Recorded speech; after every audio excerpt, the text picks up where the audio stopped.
Bom dia, garotada do nono ano Escola Mestre Jesus. Aqui é o professor Newton e vamos dar prosseguimento ao nosso assunto. Nós estamos estudando Segunda Guerra Mundial. Hoje a gente vai falar, na última aula, né?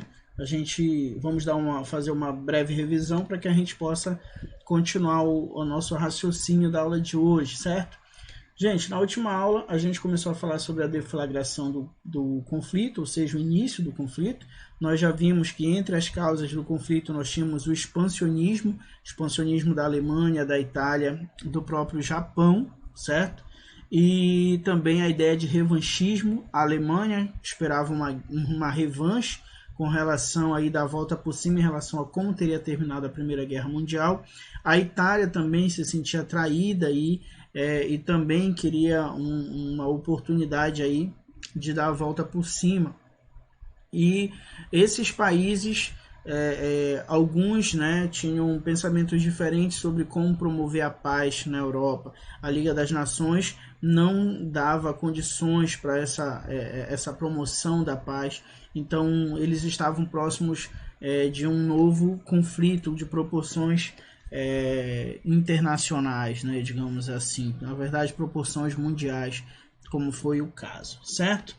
Então, aqui estão os grupos, né, de um lado os países do eixo, Alemanha, Itália e Japão, do outro países aliados, Inglaterra, França e posteriormente entram no conflito Estados Unidos e União das Repúblicas Socialistas Soviéticas, certo? Estados Unidos entra no conflito basicamente para combater o Japão, mas isso a gente vai discutir daqui a pouco, certo? Então vamos lá, a gente viu que a principal estratégia de Hitler aqui na guerra era a guerra relâmpago, né?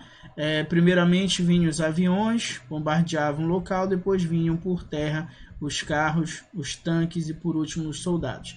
A ideia é que o ataque fosse tão rápido que não desse tempo para uma contra-resposta, para uma defesa do país atacado, certo? Vamos lá para a aula de hoje, gente. Fases do conflito. A guerra vai durar aí de 1939 até 1945 e ela é dividida em 3 fases. A primeira, vitórias do eixo, vai de 39 a 41. Segunda fase, equilíbrio das forças, 42 e 43. E a última fase, vitória dos aliados, de 44 a 45. Percebe que a vitória dos aliados é a fase mais curta desse período, certo? A fase mais curta da guerra. A fase aí onde nós vamos ter uma reviravolta no conflito, principalmente pela questão da entrada dos Estados Unidos e da União Soviética, certo? Porém, o eixo aqui teve muitas e muitas vitórias, certo? Aqui essa figura representa o que a gente chama do eixo Roma, Berlim, Tóquio, certo? Representando aí, as suas respectivas capitais, certo? Então, representando aqui também os seus líderes, tá? Aqui esse mapa, gente, eu coloquei para vocês para que desse para a gente estar observando as proporções que tomaram o conflito, né? Então você tinha aqui, do lado da Alemanha, você tinha, e aí essa região aqui, vou tentar aqui organizar, tá? Itália como aliada também, aliada da Alemanha, tá? Não é do grupo do aliado, eles são do eixo, certo? E o Japão lá para o outro lado, primeiramente. Do outro lado, você tem França, do lado dos aliados, basicamente a França, a Inglaterra, a Grã-Bretanha, né? Bem aqui em cima. Inicialmente, esses são os países. Não toquei que dava para fazer isso. Vamos lá, botar aqui então. De vermelho, aí seriam, né, os do eixo. Alemanha, e Itália. E o Japão do lado de lá. De azul aqui o pessoal, os aliados, a França e a Inglaterra. Basicamente, essa era a organização dos países próximo ao início da Primeira Guerra Mundial, certo? Vamos lá. Frente Ocidental. Quando a gente fala de frente ocidental, a gente está falando da guerra para esse lado aqui, tá, gente? Quando a gente começar a falar de frente oriental, a gente está falando dessa guerra para este lado do Oriente, certo? Então vamos lá. Vou botar aqui a caneta vermelha. Frente Ocidental. Em abril de 1940, os alemães vão invadir a Dinamarca e a Noruega. Depois, em maio já, invadem a Bélgica, Holanda e Luxemburgo. E daqui a pouco a gente vai entender por que a invasão de Luxemburgo ali, da Holanda, por que essas invasões eram importantes para o Hitler, tá? A França foi atacada e a linha Maginot foi atingida. Que era a linha Maginot? Vamos logo entender, eu botei um mapa aqui para vocês. Olha, gente, isso aqui é a linha Maginot. Era uma fortificação. Ela foi construída com o objetivo de proteger a França em caso de um novo conflito, de uma nova guerra com países, tá, que estavam ao seu lado. Porém, não deu tempo. A ideia era que essa linha, essa demarcação aqui, chegasse a toda essa parte do território, mas não deu tempo, tá? Ela pegou principalmente aqui a fronteira, deram principal atenção para terminar a linha aqui nas fronteiras com a Alemanha, bem aqui a Alemanha, tá? As fronteiras entre a Alemanha e a França, e aí outras partes ficaram aí por terminar. Essas partes não estavam acabadas ainda.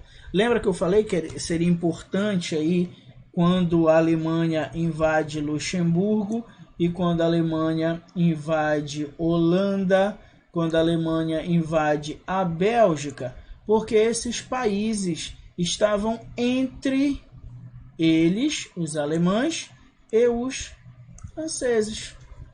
Então, os franceses por aqui seria muito difícil conseguir, pela fronteira alemã, seria muito difícil conseguir entrar dentro da França, até porque já se esperava que eles fossem pelo caminho considerado mais fácil, mais rápido. Porém, a Alemanha, no caso, invade outras nações, outros países, para então poder chegar ao seu objetivo de sair invadindo, como está aqui nesse outro mapa, ó, sair invadindo a França. Ou seja, eles deram a volta. Você já virou o episódio do Chaves, que tem que sair pela porta e a porta está aberta e a pessoa passa pela janela e entra? Pois é, meio assim. Os franceses acreditavam estar protegidos na sua fronteira. De fato estavam, porém não contavam com a audácia alemã de invadir outros países para então entrar em seu território, certo? Paris vai cair aí no mesmo ano sob o domínio aí dos nazistas, e aí você tem uma das fotos desse período representando aqui o Hitler, tá? E o maior símbolo da França atrás dele, a Torre Eiffel, certo? Ou seja, os franceses foram os primeiros a cair nesse momento. O território francês foi dividido em duas grandes partes.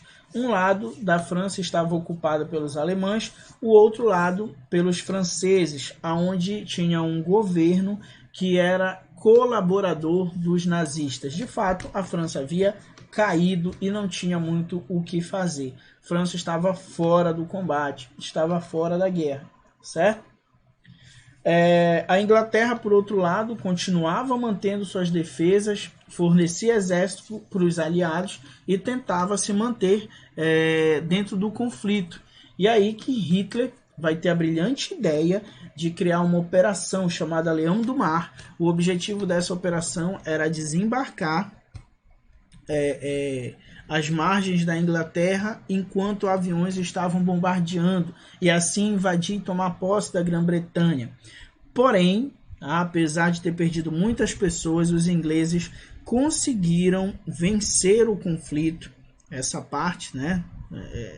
Essa batalha, e então começa a cair o mito da invencibilidade alemã. Até então Hitler havia invadido o país que ele quisesse, ele conseguia. Tomou a França, invadiu Luxemburgo, Bélgica, Holanda, Polônia, onde ele queria ir, aonde o Terceiro Reich ele achava que deveria estar, ele conseguia, através lá da estratégia da Guerra Relâmpago. Porém, quando ele perde aqui para os ingleses, então meio que dá um fôlego para os aliados. Porque, os caras não são invencíveis, como eles pensam que são. Tem como a gente dar o troco, tem como a gente correr atrás do prejuízo ainda. E aí a gente começa a ter o equilíbrio das forças a partir daí. Tá? Frente... Vamos lá. Frente Oriental. A partir de 1941 a gente vai começar a falar aqui. 22 de junho nós vamos ter a chamada Operação Barbarossa. Gente, isso aqui com certeza vai marcar o início, de fato, do declínio das tropas nazistas na guerra. Por quê? Lembra que lá no início ocorreu um pacto germano-soviético entre a Alemanha e a União Soviética? Esse pacto era de não agressão. Então a Alemanha não poderia entrar em conflito com a União Soviética e nem a União Soviética com a Alemanha. Porém, gente, Hitler vai rasgar o acordo. Essa Operação Barbarossa nada mais é do que um ataque planejado pelos nazistas contra a União Soviética. Inclusive, alguns historiadores dizem que o Stalin ficou sabendo,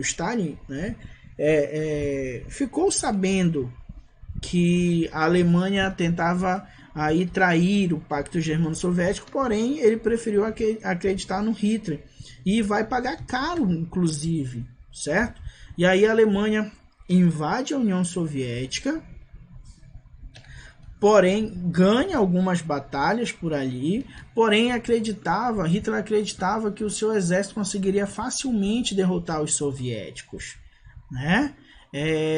A Alemanha a partir daí teve que dividir o seu exército. Aqui você tem uma Alemanha, deixa eu ver como é que é. Oh meu Deus, desculpa. Como é que a gente apaga essa parada aqui? Borracha, tá aqui. Deixa eu apagar aqui, gente, pra gente entender dessa maneiraça. Então olha só, no início da guerra a Alemanha começou a atacar o lado ocidental.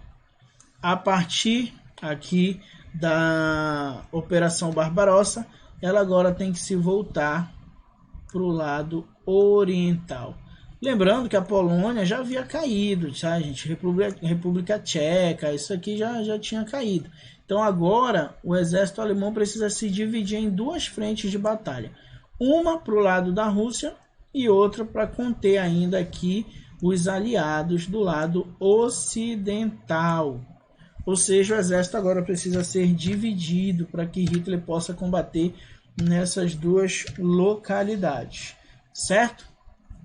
Gente, o inverno vai arrasar com os nazistas dentro do território da União Soviética. Como assim vai arrasar com os nazistas? Gente, vai ser um inverno rigoroso, tão rigoroso que muitos soldados alemães vão morrer de frio, vão morrer congelados. As armas vão parar de funcionar por causa justamente da friagem, do inverno rigoroso, neve.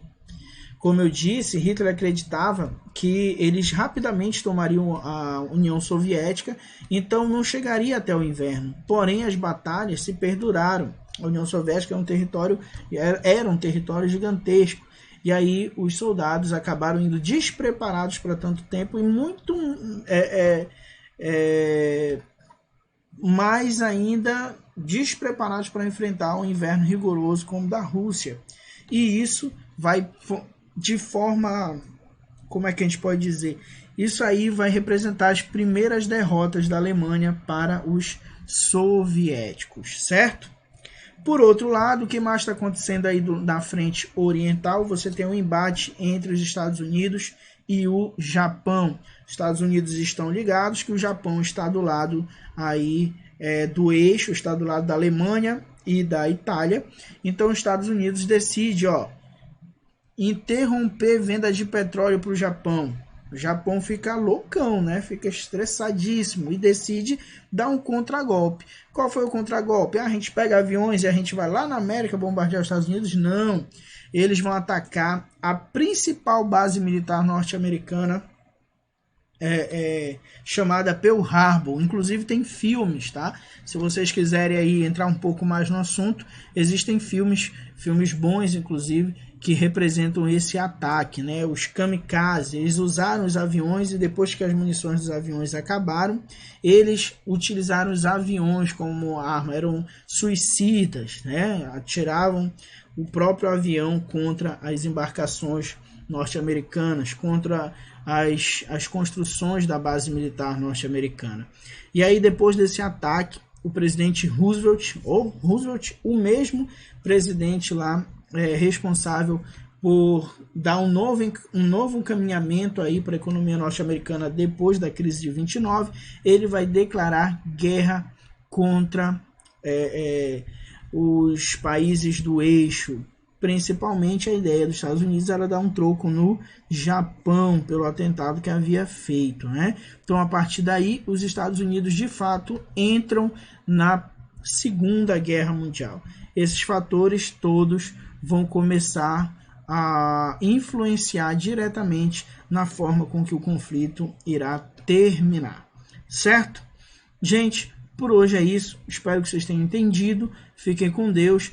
E até a próxima. Fica para vocês o exercício da página 46.